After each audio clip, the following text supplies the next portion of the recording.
Hi everyone. Welcome to the webinar today. Our topic today is building interactive dashboards using Streamlit. Before we jump in, let me just introduce myself.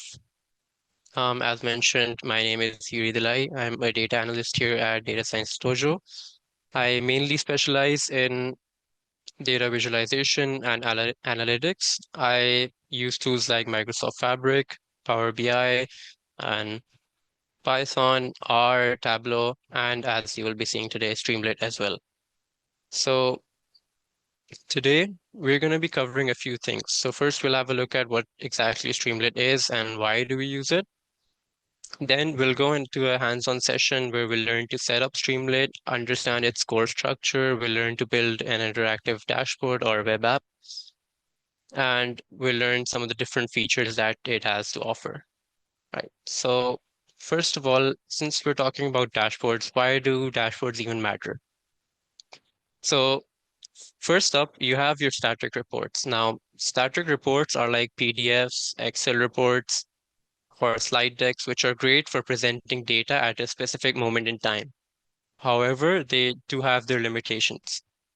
Now, they don't allow users to interact with data, drill down, or filter the results, and essentially they're one and done. Once you share it, that's it. You can't change anything. You can't compare multiple data points. Now, dashboards, on the other hand, they're quite dynamic.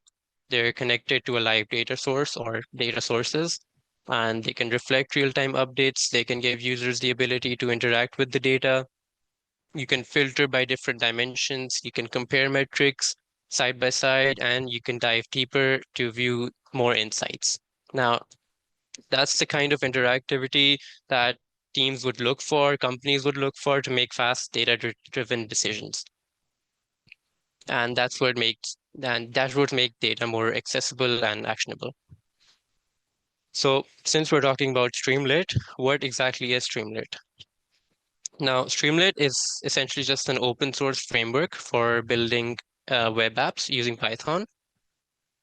It was designed with data scientists and ML engineers in mind, but it's flexible enough for a wide variety of use cases. For instance, I've also seen Streamlit being used for portfolios. Now, the beauty of Streamlit is that it allows you to build full-fledged interactive web app with not a lot of Python code or not so complex Python code. You don't need to be a front-end developer to create something that looks good and works well as well. And whether you're working with data visualizations, ML models, or just want to display raw data, Streamlit makes it quite easy to turn your Python code into shareable apps. Now, in just a few minutes, you could have your interactive web app up and running. Now, why Streamlit? Why would you choose Streamlit over other tools, let's say? So first of all, it's pretty fast and easy to use. And you can go from a Python script to a deployable web app in just minutes. And as I said earlier, it needs minimal setup, so you don't need to know or worry about the web app part. So HTML, CSS, JavaScript, you don't need to focus on that. You just need to focus on what you know best, which is Python in this case. Now, Streamlit also integrates seamlessly with some of the popular Python libraries that you may have heard of. So for instance, if you use Pandas, Plotly, Matplotlib, Scikit-learn, I'm sure you're already familiar with these tools, so you can jump right in and use them as well in your Streamlit app. So if you're creating a data table or building interactive plots, so you're using Matplotlib or you're running ML models, you're using Scikit-learn, Streamlit has you covered in all departments. So some of the other dashboarding tools, as I mentioned, so some of the other ones are Power BI and Tableau, first of all. Now, Power BI and Tableau are some of the best tools out there for creating interactive dashboards, which would have a drag and drop functionality. Now, they're quite easy to use and excellent for business users, but sometimes they can be restrictive if you need to customize your dashboard, right? So for instance, if you need a visual that may not be present in some of the options that they provide, you would have to go look for it in the marketplace. And in some cases, they are paid and you can't afford it, or maybe it's not in the budget. And building upon that, so these tools do come with a licensing cost. and they may not be as flexible for Python-based workflows, basically. So if you're working on an advanced data science project or an ML model, you may find these tools somewhat limiting. Then we have Excel. Um, some people do like to build their dashboards on Excel. It's great if you want a few visualizations, you can use that, but sometimes if you have a large data set, it might not work. It might be quite limited for you. So it doesn't have the capabilities of a modern dashboard tool. That's where Streamlit comes in again. You have complete control over the layout. You can use many features. And if there's a visual, surely you can find the Python code for it, or you can create one yourself. May not have the drag and drop functionality, but it's pretty flexible. So let's have a look at some of the real world examples. So first, let's say there's a scouting dashboard, right? So let's say you're working as a recruitment analyst at a sports club. Now, every week you would turn in your static report that you have for a player or for the scouting department, and the coaches would go through it, and then you'll do the same again and again. Now, imagine you could just create a platform where coaches can filter players based on various stats, compare their performances, visualize data in real time, and you can add interactive charts and visualizations, and they would get updated as new data is added. Now, this is the perfect use case for football analysts, as you can present complex player metrics and quite an easy to understand format. Then you have a personal finance tracker. So some people like to build their personal finance trackers, right? So usually you'd see them build it on Google Sheets. Now, Google Sheets is something that you can easily connect to your Streamlit, right? And then you can use that to build a finance tracker. So with Streamlit's interactive components, you can categorize your spending, set budgets, you can track your income, you can visualize your financial trends. And as you add more data to Google Sheet, it'll get updated. Now, these examples are just the tip of the iceberg. With Streamlit, you can build anything from data exploration tools to complex ML model interfaces. Now, let's kind of dive into the live demo. I'm going to walk you through building a simple interactive dashboard from scratch. We'll set it up using Streamlit. We'll create the basic structure, and I'll explain each step in detail so you can follow along if you want. By the end of the demo, hopefully you'll have a better understanding of how Streamlit works and how you can create your own dashboards or web apps. So let me just change my screen here.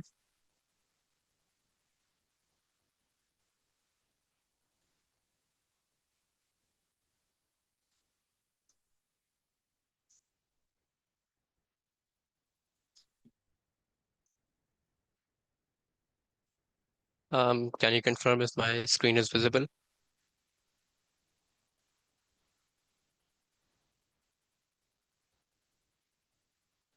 I think it is. Okay.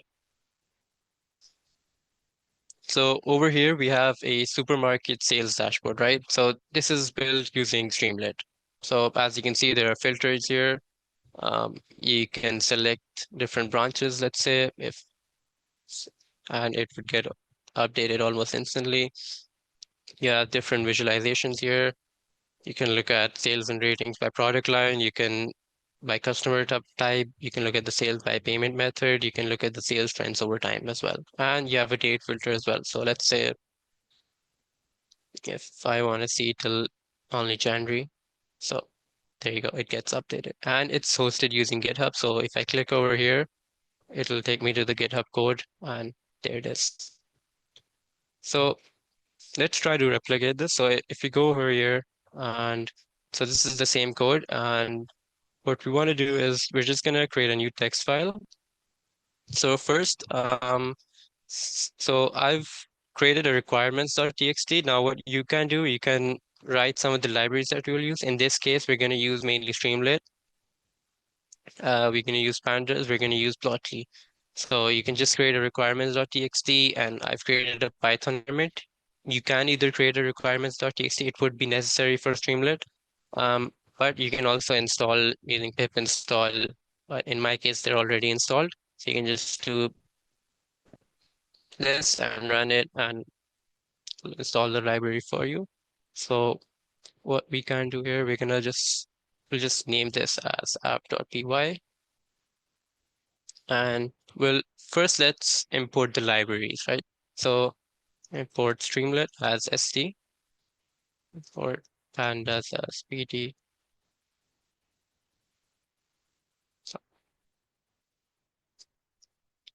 So we've imported them, and now let's try and run this, right? So the command to run it is Streamlit run app.py, since that's the name of our app. So if you do this, as you can see, it launches up and it shows nothing right now since we've written nothing. So let's try to write some code on it. So first, let's say I want to change the name of the page. Right now it says Streamlit, or if I can just change that. So the way to do it in Streamlit is we can use the set underscore page underscore config, and we can just do page title here. Oh, sorry. And we can write supermarket sales dashboard. And we have the option of choosing a different layout. So we're going to go with a wide layout, let's say. Now, if we just go back, now as you can see, it says the source file has changed. So we can either click always rerun. I don't usually do that, but we can just click rerun for now. And as you can see, the name of the tab has changed here. So that's what that does. Now let's say we want to add a title, right? So we go st.title, which is the command for it, and we'll just write supermarket sales.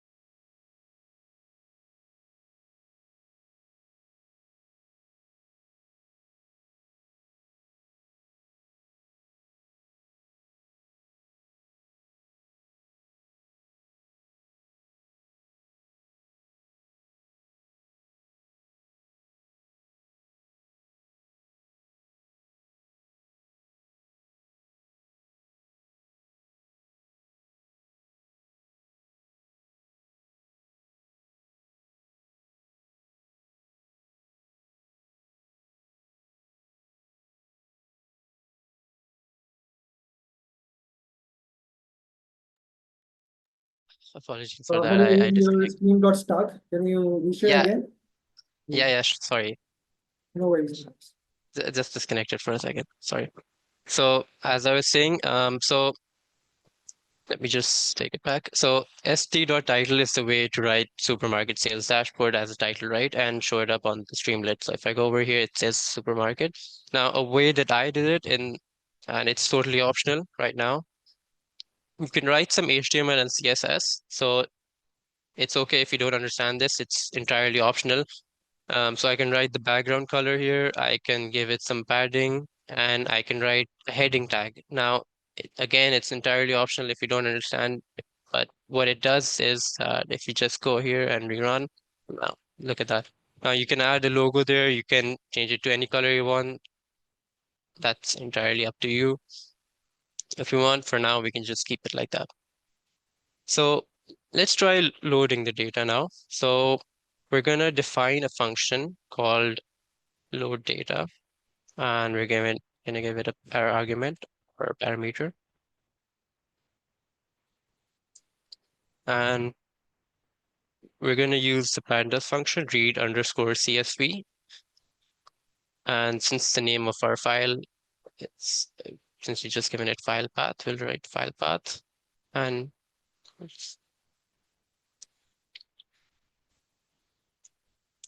now we can also add another thing, which is a Streamlit feature. Now it uses cache data, right? So if you write st.cache underscore data, now what this does is it makes sure this only runs once when the file changes. So you don't have to you don't have to load the data again and again. Now this is useful when you have large amounts of data, so the app doesn't become any slower. It makes the app quite faster. It only runs the load data function once and it'll store it.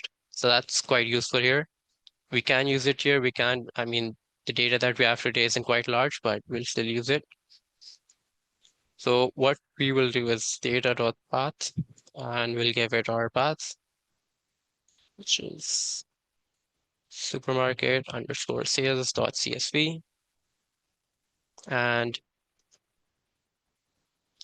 we'll call the load data function, and we'll do data path. Now we want to see if this actually works. So let's just do st.dataframe and data.head. Now what this will do, it'll load the file and print it for us. So, oh, let me just change that, my bad. So it says that we haven't, oh,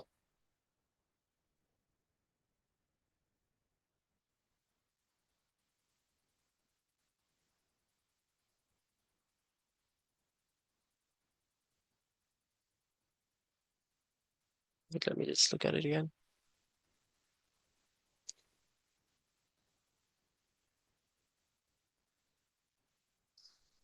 No, we haven't returned the data, my bad. And if you just go back, okay, there you go. And it can show the data for us. So we have an invoice ID, we have branches, we have cities, customer type, and a date column as well.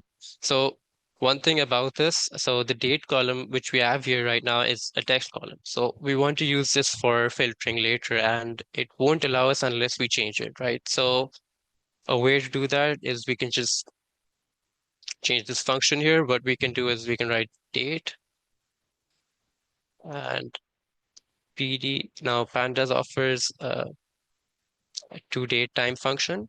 So it'll change the text to date.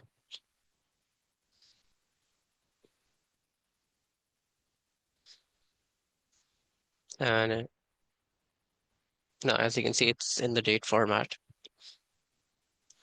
So moving on now, let's try adding some of the filters that we had. So let's have a look at the data first. So as we can see, we can add branches.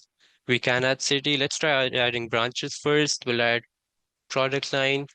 We'll add the date as well, and we'll add a customer type as well, right? So let's dive into that.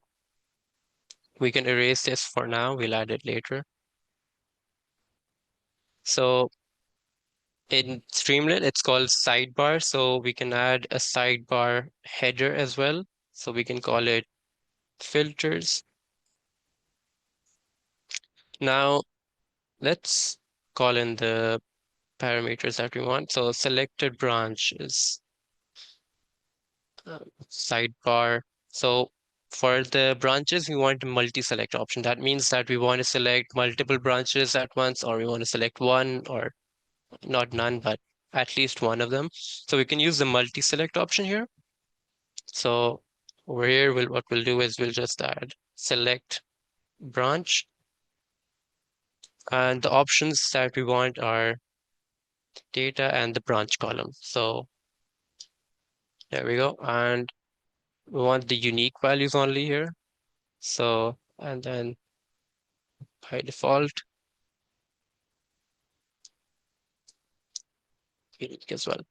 So if we just go back and rerun, as you can see, it gets added and it's a multi-select, so you can select multiple branches as well. And we have that editor here. Now we can do the same for the others. We can kind of just copy paste this. Uh, so for the others, we can name selected product, select product line,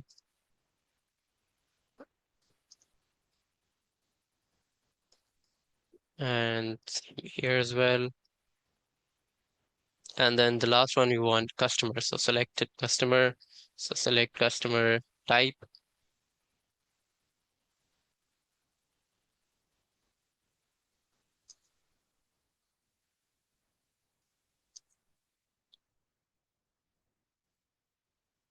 So there we go. And now we can just play around with it. We can remove a few filters, as you can see, and it allows us to add them back as well. Now for the date, it's a bit different, right? So let's say So we want the minimum and the maximum date as well, so that you don't have to select other dates. So for instance, minimum date would be,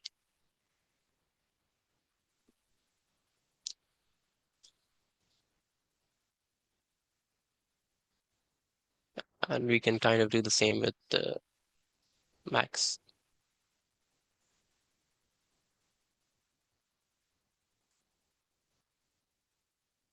And now for the filter that we have, so selected date.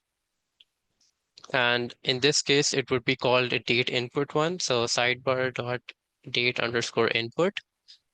And we can write select date range. And the value would be minimum date and maximum date. And by default, we can add the minimum value as well, which is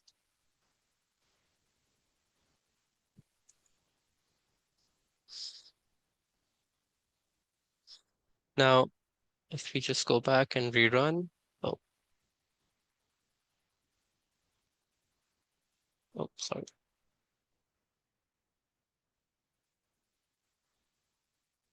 Oh, sidebar. There we go. Now it has the date range. So if we just do this and we can select date, so 1 till 1, right? And if you click again, we can go ahead and see it doesn't let us go any further since it's only till 30th March. So we can do that. Now, if we just show the data again here as well, right? So I'll show you an error right now. So let me just actually write. So let me just filter the data. Filtered data, let's say, would be, no. So it would be data from branch for branch would be is in our selected branch. And then we can kind of just repeat this. So we can do product line is in selected product. And then customer type is in selected customer or selected customer. Now this would allow us to filter the data now based on the filters that we had, the multi-select options and the date range. So date. And for this, we can do, so we can do is greater than equal to, again, the selected date that we had. So selected date, and we can have selected date for 0.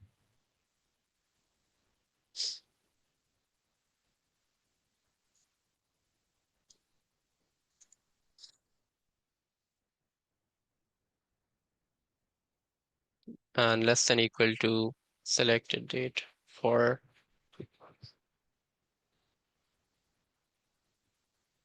let me just,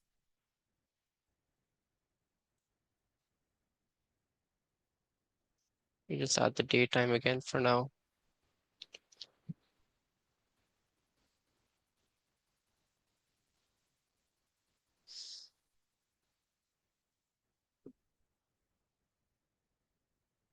So once we have the filtered data, so we can try and writing sd.data frame, and we can show the filtered data.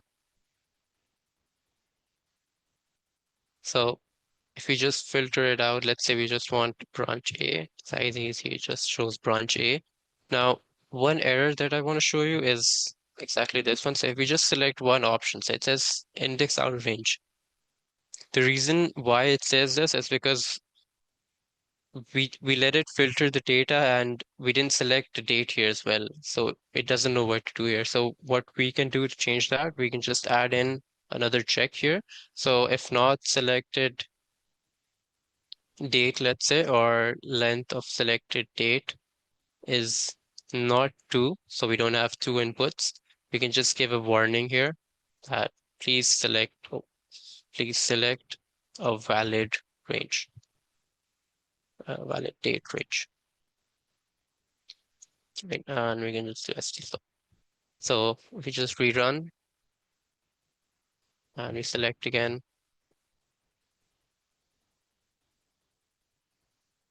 oh, let me just, so we can add that over there. And for the filtered data as well, we can add it if it's empty. So please select.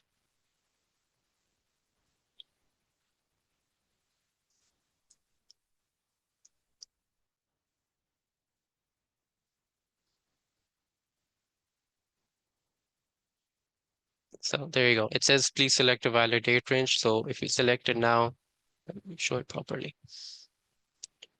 So now let's try making some key metrics, right? So once you have this, we can just erase that. Now let's try making some metrics of, let's say we want to make one for sales, for income, and for rating and for quantity, right? So now since we're using filtered data, we can just write filtered data. We can use total for the total sales, and we can write filtered data total. And let's say we want to round it off by one, right? Or two, let's say. We can repeat this and we can do gross income. We can do rating.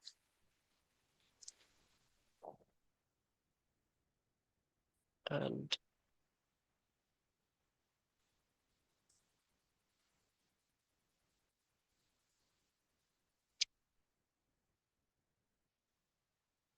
there we go. And so we've rounded them off here. Now, let's say we want to add, now we want to calculate the metrics. So total sales would be filtered data, total sum, and then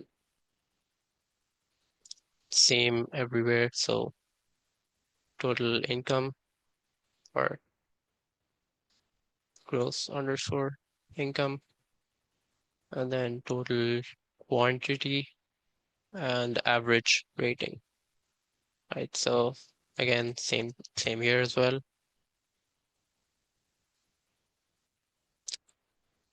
Then rating. For rating, we would want to do the average or mean, let's say, since it's a rating, we don't want to sum it up. So now we can add them here. So let's give it a header. So a subheader, and we can call this key metrics, right? And we can say, now, if we just add one of the metric like this, right? So st.metric total sales, and we just do, so now we want to show it like this. So we can use, right, this f, and we can write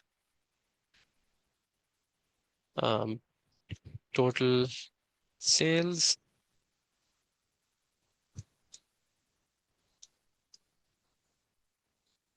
There we go. So one f would meet by rounding it out of one. You can do that. We might not need this as well. If you want to do this, that's perfectly fine. So if you do this, and let's say we do it for one more as well, gross income, right? So if you do gross, come here, we just, so for total sale, it says,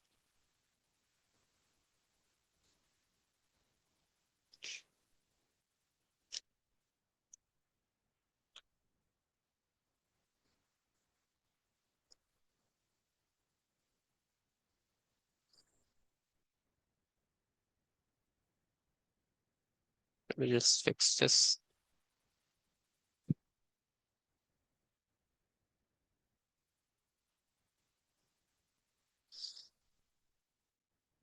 Oh, so,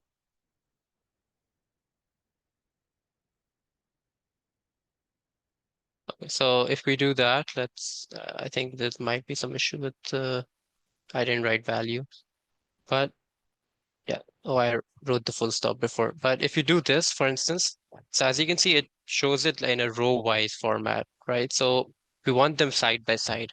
So the best way to do this would be we define columns. So since we're defining four metrics, we want four columns. So column one, column 2, column 3, column 4, and then st.columns. And since there are 4 columns, we'll do this. So with column 1, we'll do this. And we're just gonna do that with the rest as well. So I can just bring them from here as well. So there you go. And if we rerun it, now as you can see, it's in 4 columns. So for the reading, we can just do 2f again since, yeah, there we go. Now, let's try building some visualizations, right? So in our old dashboard, we had a sales branch, total sales by branch. So let's do this here as well. So we can just do sales by branch and we can do the filtered data again. Now we're going to group by using branch and using total as well. So this way we can look at sales using branch. So branch A, branch B, branch C. So we can sum it up.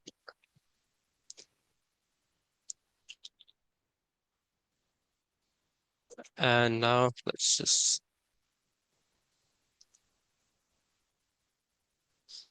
if we want, we can, since we've already filtered it out, we can, oh, sorry, round it off. We don't need to round it off again.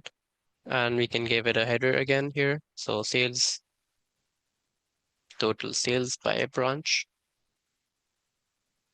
And we can just create the figure. So we can use Plotly for this. We can use the px bar.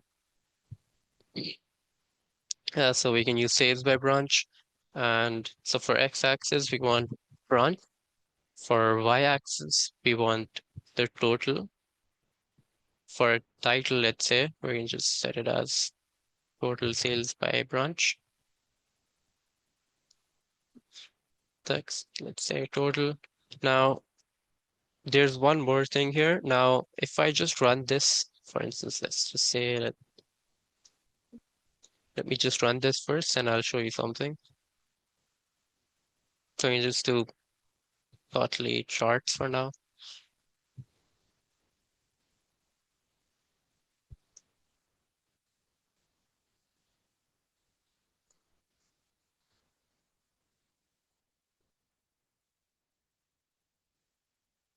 So as you can see, we can, sorry, and we can just round it off again. I think it might not have rounded off for this one.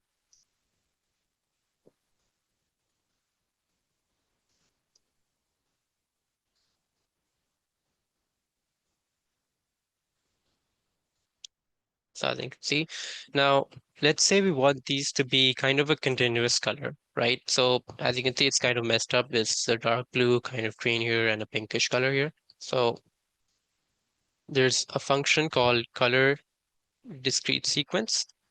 So Plotly allows you to use it. There are many other names. So for now, we can just test, for instance, I think it's called teal. So let me just add a comma there. So now it's kind of a continuous color. You can use any you want. I've used this for this one. So that's it. And now we can just build some more. So let's say now we want to build these charts. Now you can visualize the sales and the ratings by product line. So again, we'll use Plotly again for this.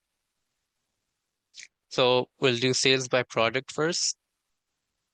Now, again, the idea here is the same. We'll do this.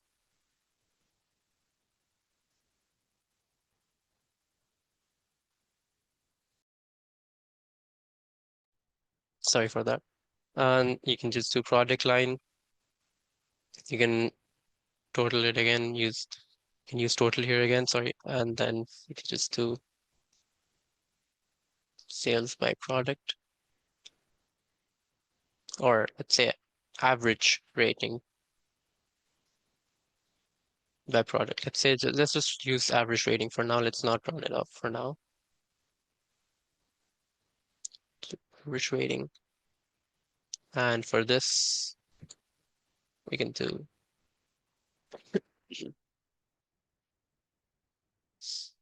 and we're going to group by using product line for now.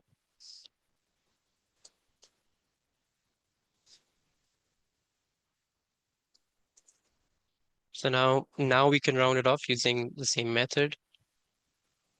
So if we use sales by product here,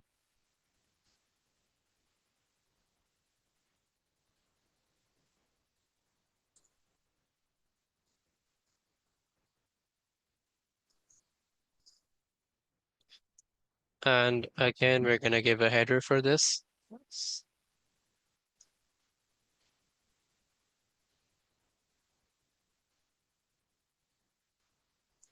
Again, the idea here is the same. We're going to divide it into two columns. So let's not just waste time here. We're going to just copy it one from here.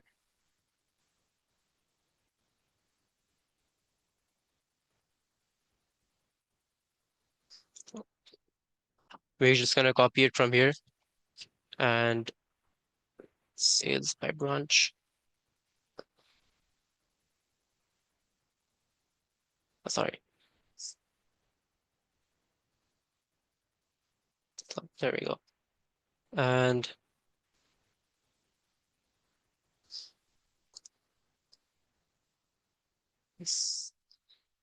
so what we've done here is we've defined the two columns here.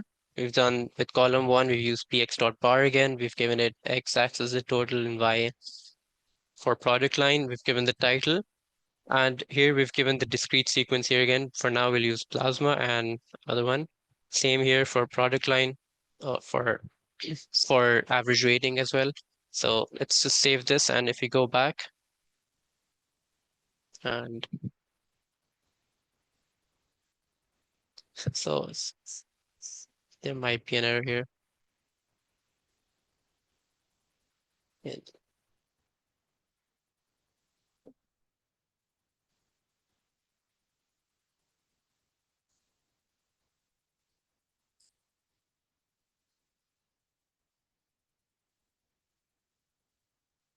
Okay, so there you go. And now you can just remove and you can see it updates as well. Now let's try adding the pie chart. So as you can see, again, they're row wise, we'll add them column wise as well. It's quite simple. Um, we're just going to use it again from here. So let's say, oh,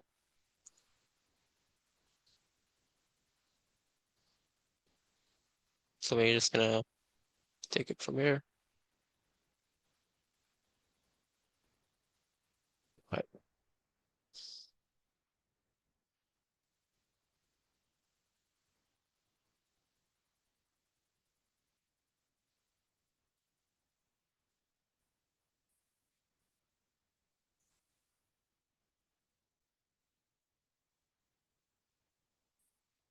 God. So we can just define this again like that. Just for some reasons.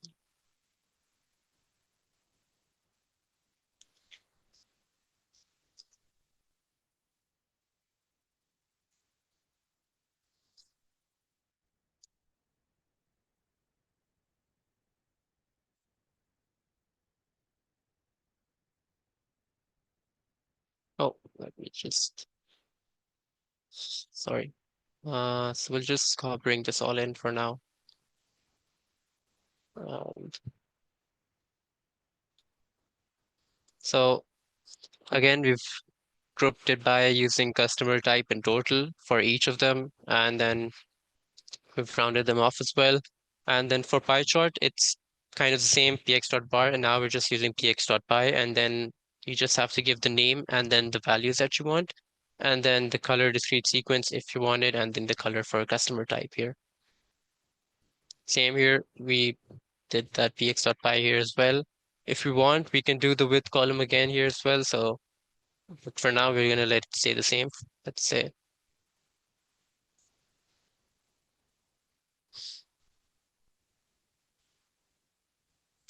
right. So as you can see, it says sales distribution by customer type. It's kind of Let's just remove that. So as you can see, sales by distribution by customer type and payment method. And we can add more as well. So as you can see, another category pops up as well. For the last, we're going to do the same again. I think it's sales trend over time. Again, this is simple as well. All you have to do is just px since this is a line chart, so it's quite easy. We're just going to do px dot line here, and we're just going to plot it. So again, for x-axis, we define the date since we want the line total sales by date, and then and then for y-axis, we'll use total. And then if we just go back, sorry, and then if we just rerun it, or just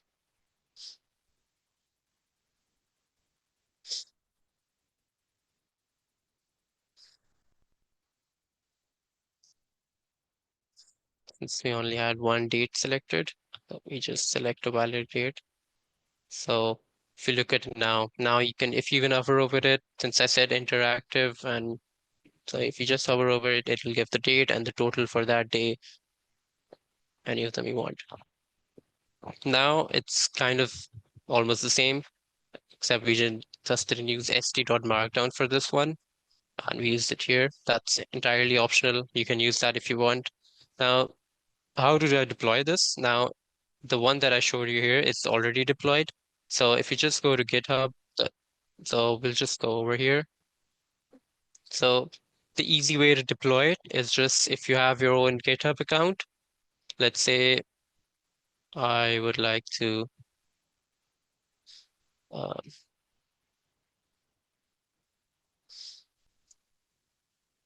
let's say I'll create a new repository here, right? So it's just, sorry, move this aside.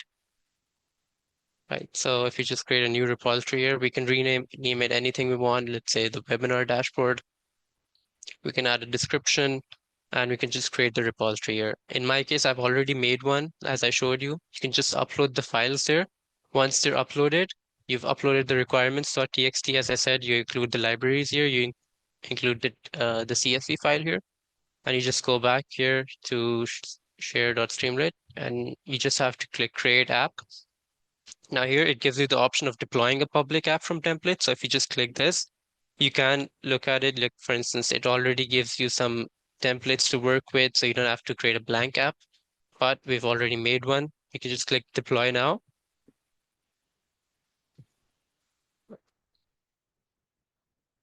I think it'll take some time to load. Yep, there we go. And since my Streamlit is connected to my GitHub, so it'll show me the repository that I have. So I can select any that I want. So webinar, since I've already made that one, since it's identified the main file here, and I can name it to whichever I want, and I hit deploy, it'll deploy instantly. Now, one more thing, if you just go back, so we have the webinar dashboard here. So if I just click the three dots after it's deployed and click on settings, now it gives you the option of adding secret keys. So let's say you're working with an OpenAI key and you don't want to add that in the GitHub code, right? So you'll add that over here. So you call it API key and you'll give the key here and you save the changes, and all you have to do is substitute that key with this variable. So it'll automatically identify it for you and change it for you. That's that's quite simple, right? And that's all there it is for creating a dashboard and deploying it. So one more thing, if you just go to Streamlit again, so we'll just open up Streamlit documentation.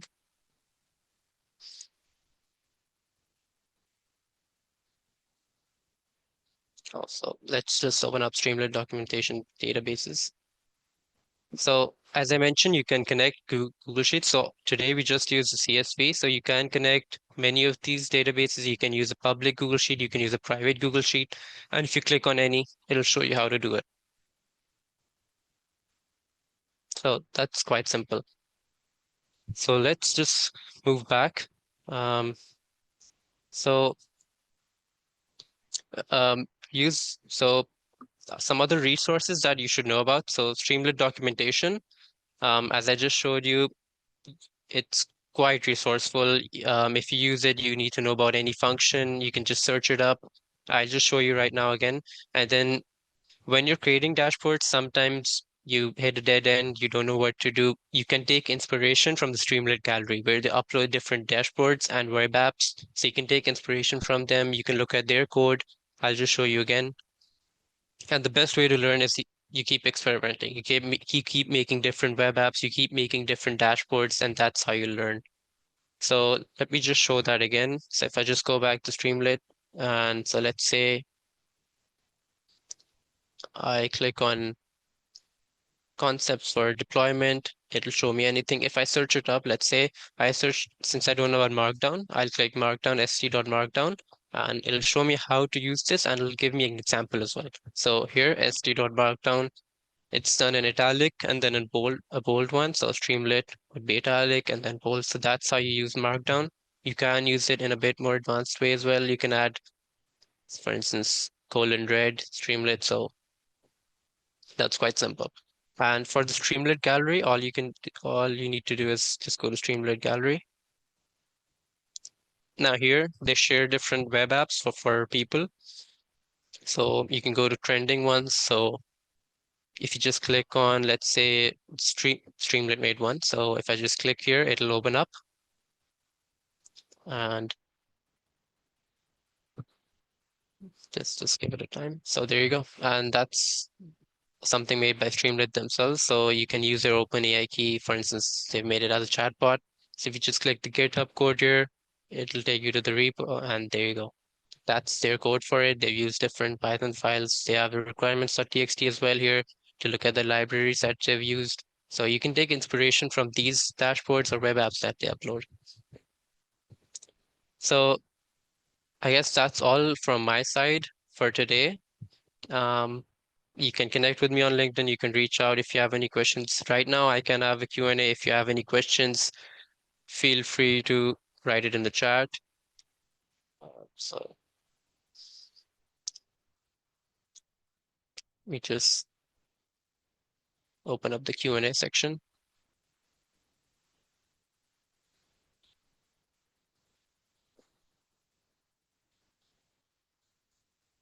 Okay, so someone asked, someone asked, what is Shiny? So since Shiny is for R-based web application framework, so Streamlit isn't specifically for R, so you only have to use Python. Shiny itself is pretty good. You can use R if you want. I do use R as well. Unfortunately, Streamlit is not. Shiny is not usable with Streamlit or Python code, so you can use R and Shiny as well if you want. Is Plotly required for Streamlit? Not really. That's up to you. You can use Matplotlib. You can use some of the Streamlit made ones as well. So for instance, let me just show you here. Let me just go back. And if I go to Streamlit documentation again, or actually, let's just go to Streamlit itself. Actually, if you just open up Streamlit and their main page, so you can see they'll offer some of the examples here as well. So for instance, they made a simple graph here and they've given the bar chart code as well. So you can use Streamlit itself as well, or you can use Plotly or Plotlit, whatever you want. How scalable is Streamlit? I'm not sure what you mean by that. If you can further elaborate on your question.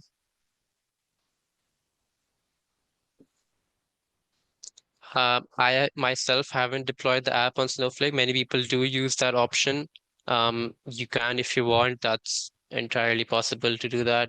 They give that option as well. So if you just go back to share.streamlit.io,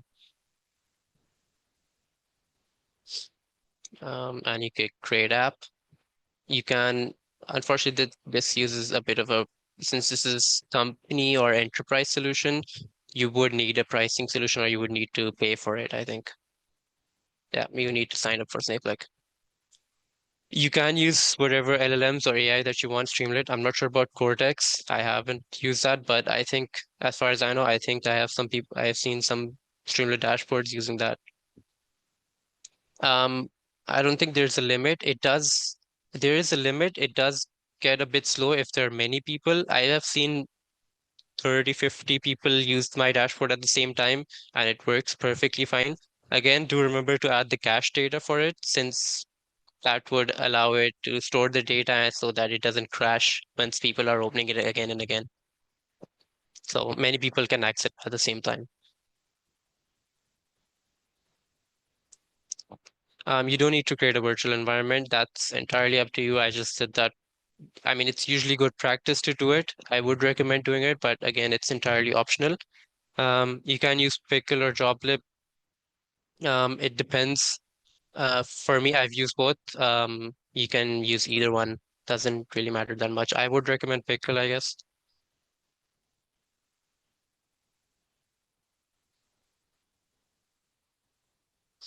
I think someone asked if they have. So I think ChatGPT API keys are usually located in their website. I'm not sure. Agents to keys, and you can just access their platform for it, and it'll show you. I think that's all the questions so far.